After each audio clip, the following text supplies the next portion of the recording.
Welcome back to Observation Point Live. I am your host, Chuck Hobbs. Earlier this evening, I had an opportunity to speak with the current superintendent of schools for Leon County, Mr. Rocky Hanna. Now I have another important guest, his primary challenger, Dr. Pam Hightower, who I'd like to welcome to the show. Good evening, Dr. Hightower. Good evening, Mr. Hobbs. Yes, ma'am. I'm glad to have you here this evening. And first, I would like for you to introduce yourself to our viewers and talk a little bit about why you decided to run for the superintendent position this year. Thank you so much for having me and giving me an opportunity to speak to all of our wonderful voters that are out there listening. Why did I decide to run for superintendent? I'm running because I see the need for change and I know how to move this district forward. I want every child, regardless of their zip code, regardless of their socioeconomic status, their ethnicity, all of our students to have a high quality education. As a superintendent, I want to be responsible for making sure that all of our students are getting the same quality education that I would want for my grandchildren. My experience, my background has all helped me and led me to this point in my life. I've seen up close and personal in our schools, what our students need, what our teachers need, and I couldn't sit on the sideline. I had to get in the game. You can't make a touchdown if you never get in the game. So I'm in this game and I'm in it to win it. My background, I have a master's and a bachelor's degree in elementary education. I have a PhD in educational leadership. I have served as a primary specialist, a classroom teacher, a primary specialist, assistant principal, and principal at the school level. I've also served as a McKinney-Vento homeless coordinator. I have also served as a Title I director, and most recently as a consultant working with the DNF schools. I have served the families from the north side Caron Lakes, the centrally located Appalachia Elementary, to west side Carolyn Brevard, to the south side Western and Bond schools. And I've had the privilege of working with some great teachers and administrators in all of those schools. My last experience working with turning around low-performing schools at Hartsfield, Oak Ridge, Frankwood, Astoria Park, and Raleigh, we were able to turn those schools around with the support of great teachers and administrators. I'm so fortunate that in 2003, 2004, I asked then Superintendent Montfort to give me an opportunity to go to Weston, the only F school in the district at that time. And we were able to turn that school around with my staff in 1 year from an F to a B. I have established a record of proven leadership. I'm an instructional leader that understands curriculum and instruction. And I believe the key component of raising academic student performance is understanding curriculum and instruction. And so I want to do that for all of our students. And having all of that in my background, I just felt the need to go and work with all of our students. I said, I've been all over Tallahassee, and I just feel that this is the time that to step forward and to do what is right for all of our children. I appreciate that. And again, welcome, Dr. Hightower. I actually want to start off with what you just talked about in your introduction, the fact that you have vast experience in a number of schools that would qualify under the rubric of Title I here in the school system. Having grown up on the south side of Tallahassee myself, when we first moved to Tallahassee, my family back in 1980, I spent my first year at Oak Ridge Elementary School before switching over to Lucy Moulton, also known as FAMU High. So I have a fondness. Most of the guys I grew up with on south side of town either went to Oak Ridge, they went to Leonard Weston, or they went to Bond or Pineview. And so again, I totally get it and understand it. With that in mind, I want to talk to you about something that I see a lot on social media, as well as in the comments sections of traditional media articles. And that is the perception. And I want to ask you whether it's the perception or the reality that the schools that are considered Title I or on the south side of town that I grew up in often do not have the same buildings, the same services as those in more affluent parts of Leon County. Can you talk a little bit to our viewers what you have experienced in the school system with what I just said and what you would do to ameliorate those schools if you are elected as our next school superintendent? Moving to Tallahassee back in the 80s, we built Caron Lakes School. That was my first experience in Tallahassee, was at Caron Lakes, which was a brand new school. And from there going to Carolyn Brevard and then to Weston and having to see some of the things that the differences in the school. So, and then I was very blessed to build Bond. So Bond was the very first new school on that side of town in 50 years is what I was told when we built that school. So yeah, there were a lot of disparities as far as the facilities. Even in our schools that have been renovated, we still have a lot of disparities in our schools. I've been in Raleigh, and I've been in all of the other schools on the south side that are still needing much work to be done. When you go in, it is hard to take an old building, even when you go in and you try to go in to make it look different, but it's hard to go in unless you physically tear the whole structure down and rebuild it. So there are a lot of inequities that exist still in those schools. As far as the programs, we have the same reading, math, and those kind of programs.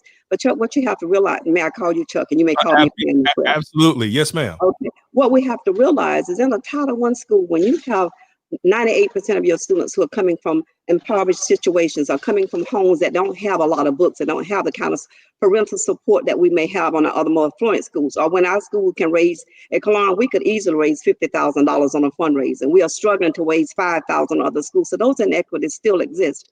So going in a situation where we have so many students in third grade right now, we have 40% of our students not reading on grade level. But when you go into a Title I school, that number may be much even higher. That's for our whole district. So even giving us equal is not equitable when you have so many other needs in there, the mental health needs, the academic needs, the social needs, all of those things impact greatly. And someone asked me, how can you be proud of going from a C to a D? That's minimum. When you're dealing with some of the things that students are still dealing with in Title I school, that is major. So I say that to say this, yes, there are still inequities. As a superintendent, I will make sure that we have the human and fiscal resources to close that achievement gap. Make sure we have the programs in there. If I have a class of 22 third graders and half of those students can't read, it's a lot different when I was at Clarn Lakes and I had 22 students and I may have had 5 on that grade level. And let me clear something up. That is also a misconception that we don't have struggling school students in all of our schools. We have a pocket of students in all of our schools that need that extra resources. So we have to be careful when we say that Title I school is much greater, but we have students in every school in Leon County that are struggling. When we look at our bottom 25% students in our school, those are students who probably would have been in a Title I school, but the Title I is based on the number of students who receive free and reduced lunch, and those numbers are much greater in those schools. So those inequities are there, as we got to see with the pandemic. That was a pulling the mask off when we saw the disparities with the computers and all. That was something that's always exists. I knew that from the day I was there because I walked the walk. I knew that was a problem from there. We have students in Title I school don't have coats. We did a coat drive. We have kids don't have underwear. Those are basic things that we take for granted. But in my school in Bond, we had to do an underwear drive to make sure our kids had underwear. We even did on sock drives to make sure they had socks, to make sure they had coats. Those are things that we have to deal with and still make sure we're meeting the academic needs. And so those things will continue to do. Those are things that societal things that we have to work on. But I think when we say we're educating the whole child, we mean physical, emotional, social, all of those things. We truly mean that we have to do that. And it's going to take a village to do that in all of our schools, but especially in our Title I schools. Yes, ma'am. Dr. Hightower, let me ask you this. With regards to some of the funding inequities that you just spoke about, depending on the side of town that the schools are located in, do you believe that if you are elected this fall, that you will be able to build a coalition with local businesses or philanthropists to be able to offset some of the funding disparities that may be there based upon either inadequate funding from the state level and or other grants that may be dried up at this point because of the COVID-19 pandemic? Do you think that Leon County is prepared to, and when I say Leon County, the business community here in Leon County is prepared to do its part to try to make sure that schools that are lagging financially are able to be brought up at least to par or as close to par as possible? Yes, Chuck, one of the things that I found in this community, and Tallahassee is a great place. When I was at Bond, and it was an F school, Western, and even at Bond, our business partners, Florida A&M, Florida State, stepped up. We had over 100 volunteers from those schools to come in and mentor our students. We had business partners to come in every week to do incentives for our students and for our staff. Those students who were meeting their goals for that week, or made the test results that they made it for that 9 weeks. We had business partners bring bikes in, to bring gift cards for teachers. So they really embraced us. And I think that same village is out there. I think we just have to tap into those resources. And like you say, the grants may be gone. As the homeless coordinator, I wrote a grant, and then I was put an article in the paper because we needed to make sure that our seniors who were graduating had that senior experience of going to prom and going to grad night. We got the $15,000 grant that we were able to afford those students. But then we had people in the community to donate 5,000, 10, so money came in from other business partners to make sure that those students had that experience. And also, if they were homeless, that night they got evicted, that they had a place to sleep until they could get on a shelter. So yes, this community has always embraced our schools, and I think they will continue to do so. It's just a matter of providing the relationships and the partnerships with them.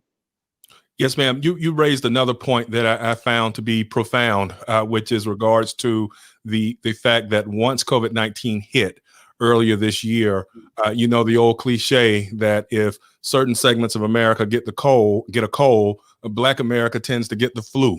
And no pun intended, obviously, because people have kind of interchanged flu with COVID-19.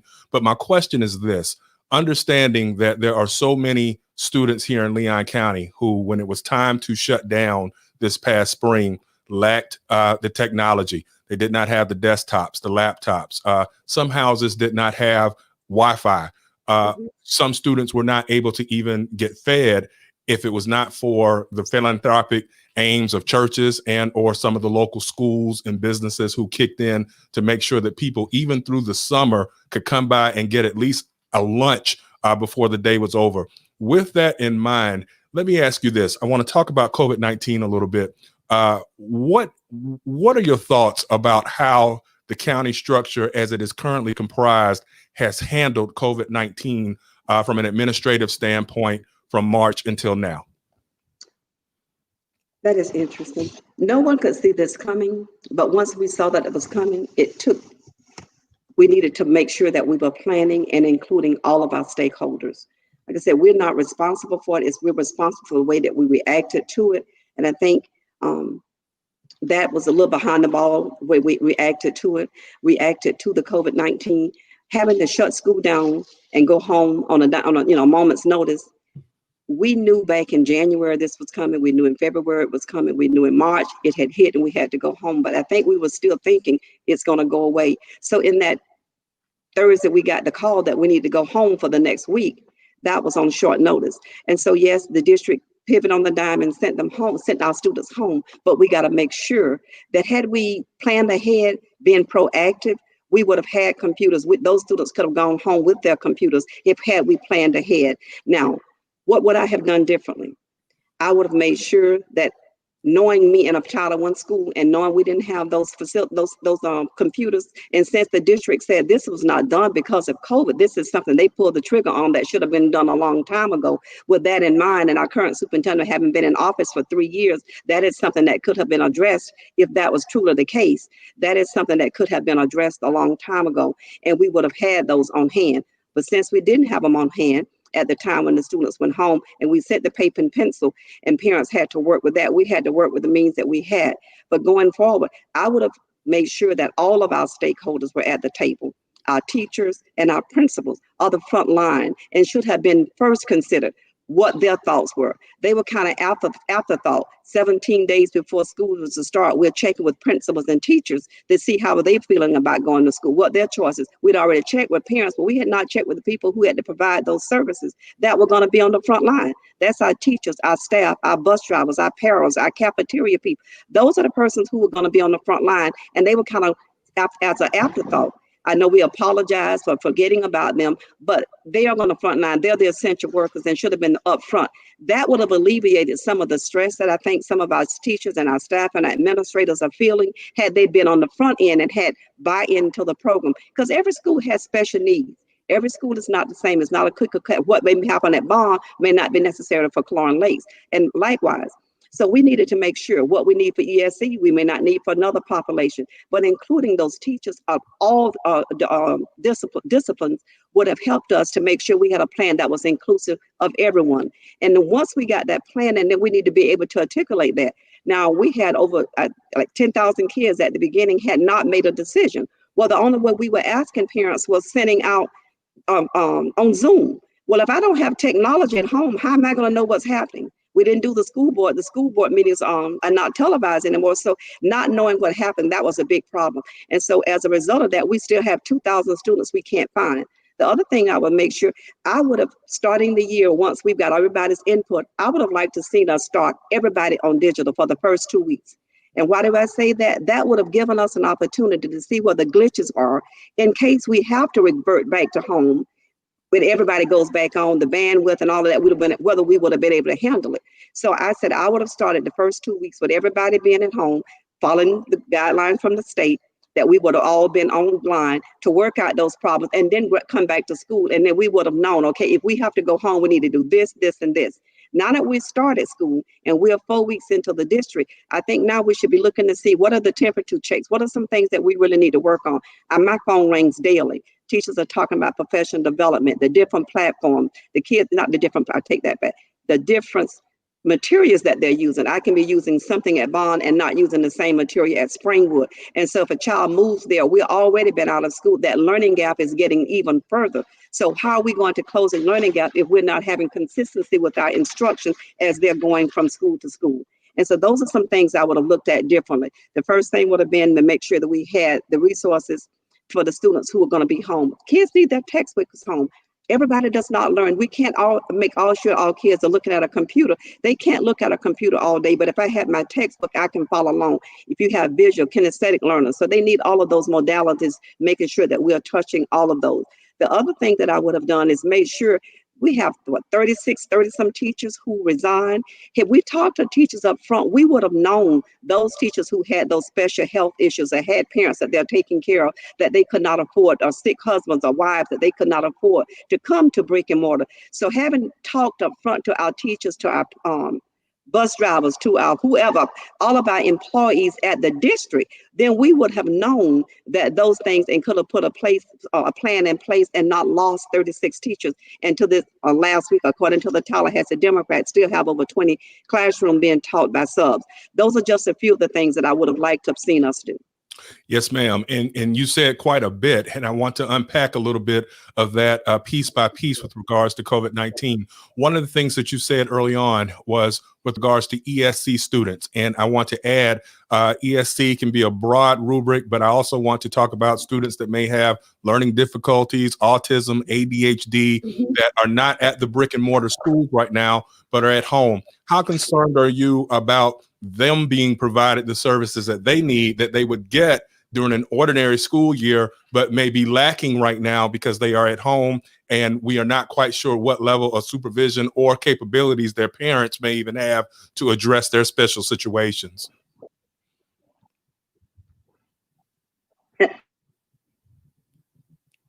Those are some of the students I was talking about, because to have an ESC student on a computer all day, that is really hard. And they need the physical to touch those kind of things. So making sure that it's going to be a heavy lift to make sure that we meet those needs. But I think if this is the new norm, and that we're going to have to even break it up into smaller segments for those students, and make sure that they're not only having a computer, but they have the manipulator that they need. They have the same things they would have had at school, that they have those special things that they need to touch or feel, because ESC students learn different, and that we're making sure that we're following the IEP, that we're following the 504 plan for those students, and making sure the same service that they're getting there at school, they would be getting those same services at home. Can parents provide those services? That's where a lot of parental involvement is going to come in. And an after school program, just like we have in brick and mortar before COVID, we need to have those students can get additional help. And we also need to have in the afternoon and at the site where we are paying teachers to pay for do after school program. And maybe from 6 to 8 that we have a person that is designated at those school sites or in the ESC department or whatever that can provide that additional resource or support to families in the evening when parents are home and can physically work with students. It's going to take a lot to close this achievement gap, but we've got to think outside of the boxes. We got to think about how do we use our community resources? How can we use our churches? How can we use our centers to make sure that we're putting pods, if we have to have a pod of ESC students, maybe 4 or 5 students, and using the same CDC guidelines, but working with those students either in our community centers or in our churches to meet the needs of our students. Yes, ma'am. And another thing that you brought up that I found to be very interesting was in regards to speaking to the stakeholders, be it the teachers, be it the staff, be it other administrators, and definitely the parents and students with regards to COVID-19. Had you been superintendent when it was time to get things back started this August heading into September, how would you have gone about dealing with the issue of, as you stated already, maybe holding off for 2 weeks, doing it digitally, like at the end of this last school year, to get a feel for it? What would have made you make that decision, as opposed to what I have found has been the case in not only in our school system, but in many of the other 66 school systems across the state, whereby there has been a hybrid model right out the bat, where some students came back, others stayed at home. What would have been your final determining factor on doing it the way that you have discussed here? I think if we had done those first 2 weeks on digital, it would have given us an opportunity to see, like I say, where the glitches were as far as the computers were, and also with our staff and the students coming back on, and a lot of the problems that they were having at home. Chuck, when you have all these students at home, and you have grandparents raising students, and you have grandparents becoming now the teacher, and not very technology savvy. But if we had done that up front, we could have worked out a lot of those issues that students are having, where the computer's not coming on, the screen is broken. I mean, they can't get into. If we had had that up front, that would have helped us to see all the problems that we're having, and maybe work those out before we had to go back for giving the parents the choice of the hype versus the brick and mortar. And I think another thing, if we have to, for God forsake, that we have to go back home, then we will be prepared to know if all of our students are coming back in school, and then we open up on the 29th through October something, and all of these students come back to school, we're going to overcrowd. We already we're having problems at school with students getting on. We're going to possibly have even more problems when we come back with the bandwidth, and we bring more kids back to school on an already overloaded system where they're not already getting on and learning. So I think having that will make sure that we would have accommodated some of those, or foreseeing some of those issues before we had to go back into this full force. We'd also make sure we are following all the CDC guidelines and all, but I just think, to me, it would have made more sense to have us those first 2 weeks to work through some of those things, and then come back and still meet the guidelines of the state. Yes, ma'am. And Dr. Hightower, I read an article, or maybe I saw a post on Facebook recently about what I kind of thought in my mind was cyber truancy, so to speak, where I think you may have intimated that there are about 2,000 students that may not be fully accounted for right now. What are some things that could be done if you win the race this November to account for those students that are not at the brick and mortar schools and are not logging on each day to mark themselves present to learn? But right now, we're going to have to use our social workers to help us find those students. Some of them may have moved, and some of them may be having technology issues, but using our social workers to help us find those students, using our community leaders. I mean, you have people in the community can help you. I know when I was principal at Bond, we walked the community. They knew who we were there. So because we would get out and walk the community. So talking with neighbors, talking with different persons in the neighborhood, but most of all, making sure our social workers, our parent liaison, and those persons are out. We have at the district level, we have people that go out and check for truancy, but making sure we're touching base with all of those students. But if they have not shown up, that they've not picked up a computer, it's going to be really hard. And so we're only putting this out on social media. It's going to put boots on the ground. It's got to happen. We got to put it on television. We got to put it on radio. We got to use every means that we can. If your child is not in school, we've got to use every means we can in order to locate those students. 2,000 students doing FTE in a couple of weeks is going to be another big hit to our district as far as finance as well. But most important, those students not learning. If they're in Tallahassee, they're not learning. And I've heard from some families, they are there, but they can't get in if they've already picked up a computer. Some of them are not turning on. They're turning it on, but they're having problems getting in. And parents are getting upset, and just waiting for that October day, when we can start coming back to brick and mortar, because they're so frustrated with the system and not being able to facilitate the software and the programs that they have. Yes, ma'am. Dr. Hightower, let me ask you this. I know that we have been dealing with here across the state of Florida with the dashboards, and I believe that at last check, the Leon County dashboard figures include 24 county schools employees that are diagnosed positive for COVID-19, 54 students. Recognizing that Dr. Anthony Fauci and many other epidemiologists across the country are saying that we have not even entered the second wave of the coronavirus yet, knowing that that is coming, knowing that the traditional flu season is coming. Let me ask you this. What would you need to see if you are elected as superintendent of Leon County Schools? What type of numbers would you need, or what factors would lead you to go ahead and shut it completely down to virtual learning as opposed to brick and mortar moving forward? Following the guidelines of the CDC, we will have to look at our positivity rate for our district. So following the guidelines of the CDC and looking at anything, I think if we get anything above a 10%, the CDC says 5, but anything above a 10%, I think we need to be very concerned. And I think, I know they're saying we should do a surgical approach, that we send the class home and not send the whole school. But it's really difficult to social distance, especially you're talking about high school students who are getting in cars and going to lunch together. They're before school, that in the parking lot. And so that's going to be really hard to find. So anything with those numbers get 10% or higher, I think that we need to seriously look at what we're doing, because we want all of our families to be safe. We want to educate our students, and we can do that in a means. We have a means of doing that, especially now that 16,000 of our laptops are back on U.S. soil. We have those, and then we can be able to use those. And when the others arrive, I think that we just need to look at the programs that we have in place and make sure we have great programs in place so that our students can continue learning. But if they're not with us, then they can't learn. So I think the most important thing that we got to err on, be cautious of, is safety, not only for our students, but for our family and for our school families. We got to make sure that our teachers, who are already stressed, the morale rate is so low, our bus drivers, our cafeteria, our morale rate right now, I know is at an all-time low. I get calls constantly. I have people who are retiring early. I had a young man who was a painter. He said, I can't take it. I'm out of here. I'm supposed to retire in September. He left in June. And so we've got to make sure that we're looking at the whole picture. It's about educating our students. That's what we're in the business, to educate our students. And I think every teacher, I don't think there's a teacher in Leon County or a principal and any educators that don't want to do that. But we want to do it when it's safe to do so, making sure that we're giving our students a safe, caring environment. But we can only do that if we are following the CDC guidelines. Yes, ma'am. And Dr. Hightower, I want to segue into one last question with regards to COVID-19. When I grew up around here, I understood and still understand the importance of extracurricular activities. I mean, in addition to being a quiz bowl player, I was in the marching band. I played high school football. I played high school baseball, and I get the importance of being able to do something outside of the classroom. Do you think that, as it is currently stands, that it was the right decision here in Leon County to allow fall sports to go ahead and proceed?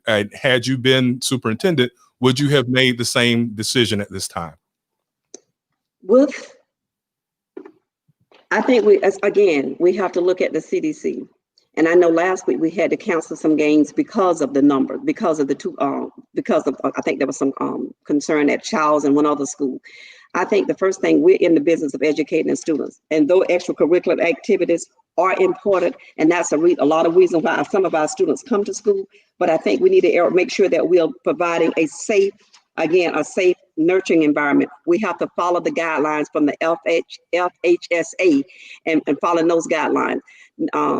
I just think it's important. Safety has to be our number one concern. We're in the business of educating students. Extracurricular activities are important, but I think the most important thing is to make sure that we're all safe. Yes, ma'am. Now, let me ask you a little bit about House Bill 641 from earlier this year. I know that Governor Ron DeSantis was touting how many millions of dollars were being earmarked for additional teacher pay.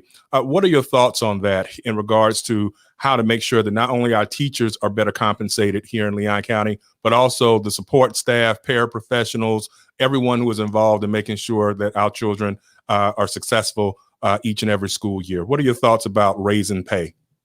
I think that our teachers, our staff, and I don't think there's anyone in this nation doesn't understand the importance of a teacher, a cafeteria worker, the bus driver, and all of our employees having to go home and be the teacher, the prepare breakfast and lunch and dinner for all day. I think everyone understands. I had one of my students that said if he could go back and find his cafeteria manager, he would hug her neck because he's having to cook dinner and lunch for his children every day because he's home with them. So I think we always knew that they were essential workers, but I think everyone realized the importance of teachers and all of our employees. So I would make sure that we would look at, first thing, I would have to look at the budget to see what our budget, where we are with our budget. And that everybody deserves to play. I think that the 47.5 that the governor has put in place is wonderful. I heard the superintendent say we have 4 million in reserve, and I think going in and looking at the budget and if there's money to make sure that all of our employees are well compensated, I think that's what we need to do. Yes, ma'am. And on the similar end, one of the things that I see quite a bit on social media, and as well as at the bottom of articles in local news media, is the issue of funding inequities with regards to schools that may be on the south side as opposed to schools in other parts of the county. And not just funding inequities, but course offering and or extracurricular offering inequities. Do you have a plan to address that, to make sure that a child that's growing up attending Oak Ridge and then maybe NIMS or Fairview and then Rickards High School has an opportunity to be involved in some of the same things that a child that's growing up on the north side of town would be able to participate in? Yes, of course I do. Funding, our schools are funded, the FTE funded schools get funding based on the students that are in the school, the FTE per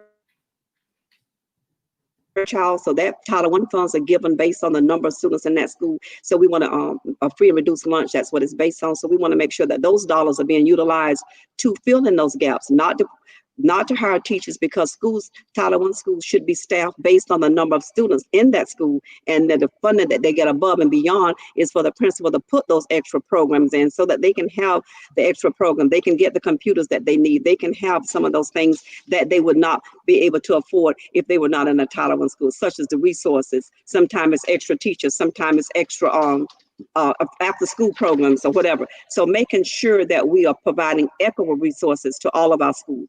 And when I say equitable resources, that doesn't mean equal. It means equitable resources based on the needs of those schools, based on the needs of the school.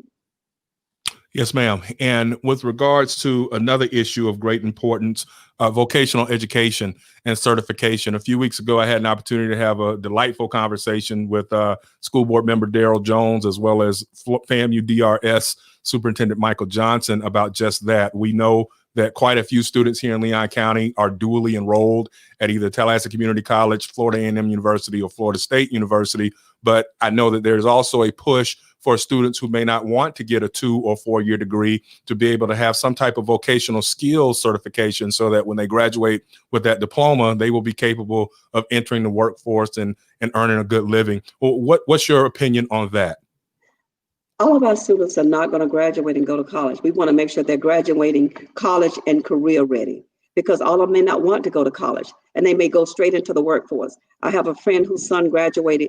He was a 4-point something student, but he's also certified with air conditioning, and he's also a welder. So he didn't want to go to college. He had every opportunity to go and had a GPA to go, but because he chose a career route, he's ready to go because he got that while he was in high school. So I do support all of our programs, making sure they're college and career ready.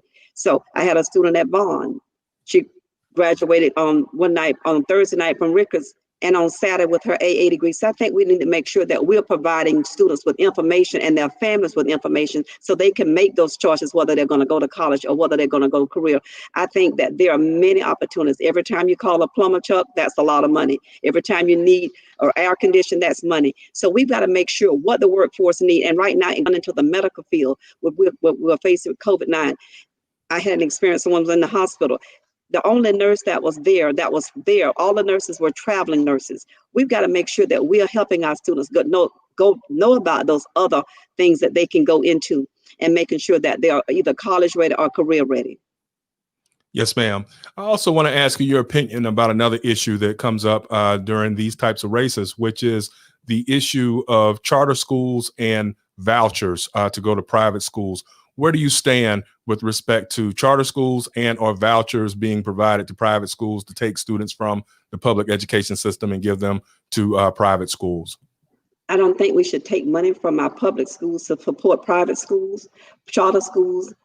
Our charter schools are public schools. What I want to do is make sure that our public schools are retaining our students and having programs in our public school that parents will want to leave their kids or bring their children back to our schools. Many of them are leaving because of school grades or where the schools are located, but we want to make sure that parents understand that. I had a parent to tell me he missed the cutoff from getting out of bond school, but his child came there, and that was one of the best experiences that he has. That's on my Facebook, having his child come there. So many times they haven't been in the school, but it has a bad name because of the stigma that they've heard in the community. So we want to make sure that we're making sure that we're putting money into the school so that the facility looks just like the other facilities. And also we're putting the human resources there so that we can improve our grades and we can improve our schools and make sure that they can be competitive, and our families would want to go there.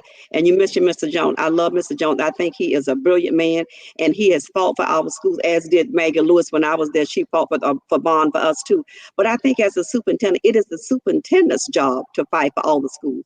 That's who's charged with making sure that schools get what they need, is a superintendent. And as your superintendent, I will make sure that all schools get what they need, regardless of where they are. Yes, ma'am. I see that one of our viewers this evening, Lee Miller, has raised an interesting question. She's asking, how will you enforce a solid transition plan for ESE students? These students fall between the cracks. What are your thoughts about that, Dr. Hightower? The ESE students plan is driven by it's called the IEP, that is supposed to be written with the parents and the teachers sitting at the table to write those plans. And it's the teacher's responsibility to make sure those plans are executed along with the administration of that school.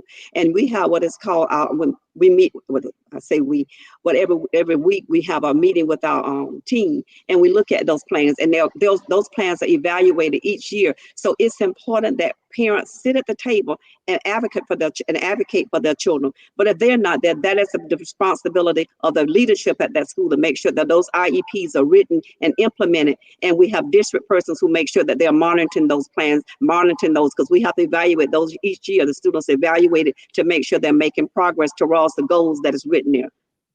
And as principal, I used to make sure that our students, they were in the ESC classes, but when they were in regular classes, they got the same instruction, because a lot of those students, if they're not on special pupil progression, they've got to take the same test, Chuck. They've got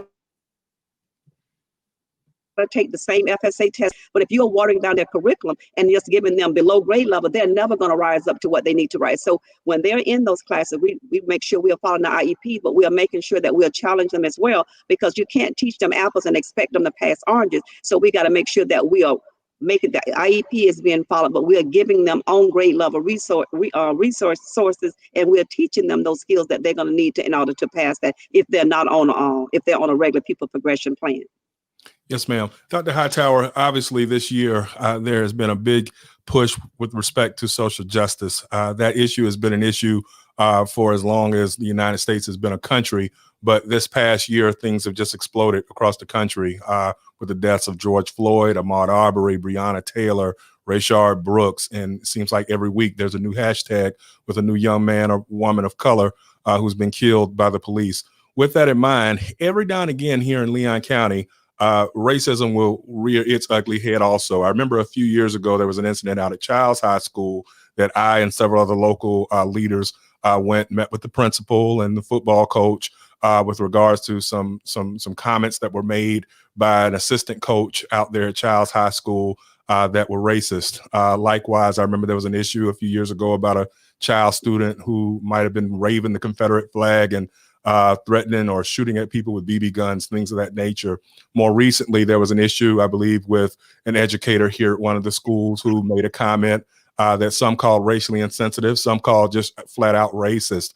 With that in mind, what would you do with regards to addressing racism and or racial insensitivity issues here in Leon County schools?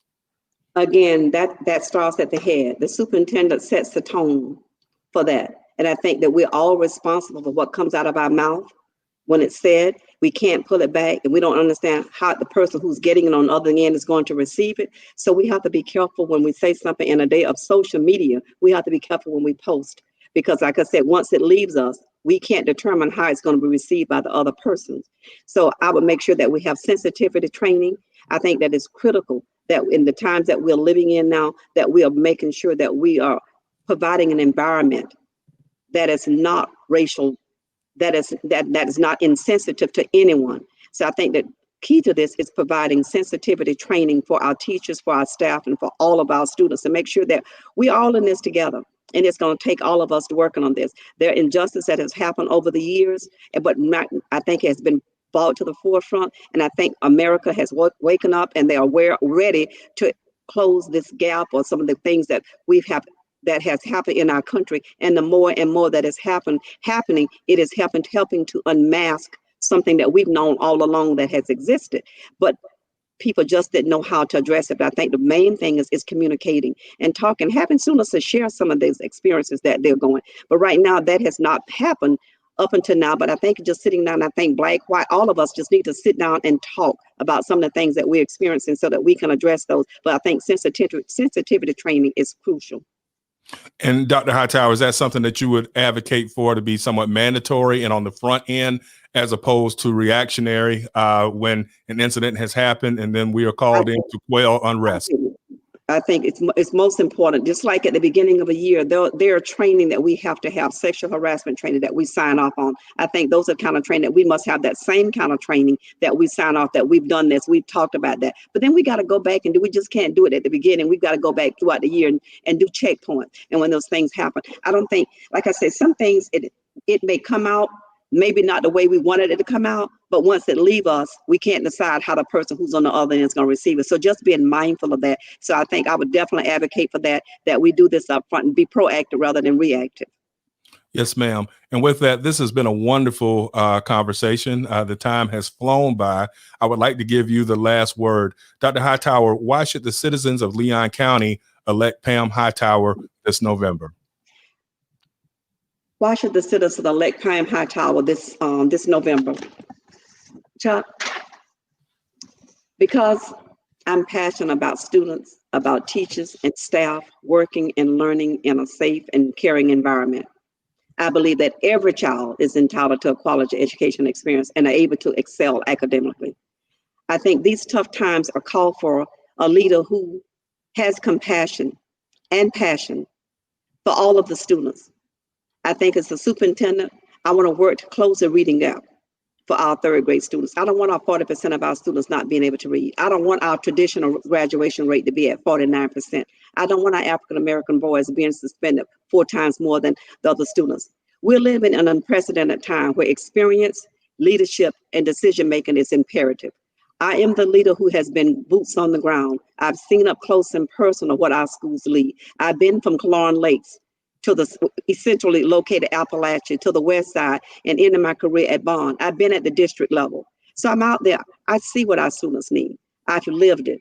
And I just think that we all work together. I'm the candidate that if we can work with the school board, with the community, with our schools, I think my 40 years of experience has enabled me to help us to unify this district, instill trust in us.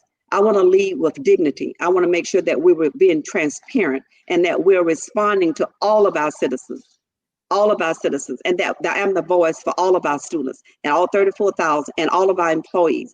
I want to have an open door policy where people can feel free to come in and share with me. I want them to not think that this is just a job, you got to do it. No, we're in this. I want to hear your concerns, and I want to put a plan in place to move this district forward. I think we have the teachers and staff and the students that we can become one of the top performing school districts in the state of Florida. And I think when we all work together, we bring hope, helping others provide education. I want to help all of us provide education, the community, the teachers, the staff. We all in this together. So I bring hope to this. I bring hope. Let's help all of us provide education. And together we're going to rise. We're going to make Leon County one of the top districts in the state of Florida. And with that, Dr. Hightower, I give you the last word. I want to thank you so much for coming on to this latest edition of Observation Point Live. And I wish you Godspeed. And I'd like to thank each of you, the viewers, for paying attention. And I look forward to, again, talking to you again soon. We're going to have these candidate forums right up until Election Day. So I ask for you to also remember that October 5th here in the state of Florida is the last day to register to vote if you haven't. So by all means, if you intend to cast a ballot in November, you need to make sure that your registration is squared away by October 5th. With that, thank you, God bless, and good night. And I look forward to talking to you again on the next edition of Observation Point Live.